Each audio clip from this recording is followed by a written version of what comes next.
బాగా చదివితే ఐఏఎస్ అవుతావు. ఒకవేళ ఐఏఎస్ అవ్వకపోతే ఆ సబ్జెక్ట్ నాలెడ్జ్ తోటి ఏదోటి అవ్వచ్చు. ఇవాళ ప్రతిభా సేతు అని చెప్పి నరేంద్ర మోడీ గవర్నమెంట్ ఒకటి తీసుకొచ్చింది. ఐ థింక్ స్టేట్ గవర్నమెంట్స్ కూడా తీసుకురావాలి నిజానికి.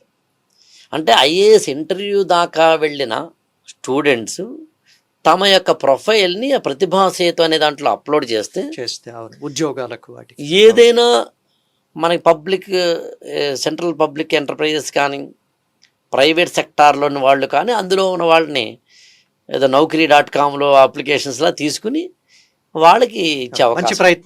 ప్రయత్నం. అలా వెళ్ళి వాళ్ళు నా స్టూడెంట్స్ చాలామంది అలా ఇవాళ ఢిల్లీలో ఒక అమ్మాయి పనిచేస్తాను. She very good. ఈ మధ్యన బీబీసీలో ఆమె గురించి ప్రత్యేకంగా ఆర్టికల్ కూడా వచ్చింది. సో ఐఏఎస్ని బాగా ప్రిపేర్ అయితే ఐఏఎస్ అవుతావు, లేదా దేశానికి నీకు ఉపయోగపడతావు. ఇక్కడ పాయింట్ అలా ఏంటంటే బాగా ప్రిపేర్ అవ్వని వాళ్ళు, నేను ఎప్పుడు బాధపడేది ఏంటంటే నువ్వు బాగా ప్రిపేర్ అవ్వకుండా మాత్రం డోంట్ బ్లేమ్.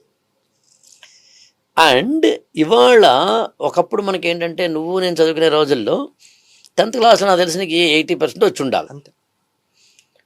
నాది 1989లో 10th క్లాస్ అయింది అంటే నాకు 80% వచ్చింది. అప్పుడు చాలా గొప్ప. నా స్కూల్లో నేను స్కూల్ ఫస్ట్, మండలానికి ఫస్ట్, మండలం ఏంటి 3 జిల్లాలకి ఫస్ట్. నాకు గోల్డ్ మెడల్ కూడా ఇచ్చారు యాక్చువల్గా. కానీ ఇవాళ 80% అంటే నవ్విపోతాం. 99, 100 best out of the best ఇవాళ అయింది.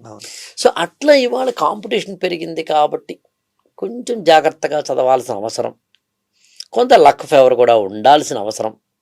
ఒప్పుకోకపోయినా జీవితాన్ని కొంచెం బ్రాడ్గా ఆలోచించినప్పుడు ఎవ్రీథింగ్ ఈజ్ యోగం కూడా కొంత కలిసి రావడం అనేది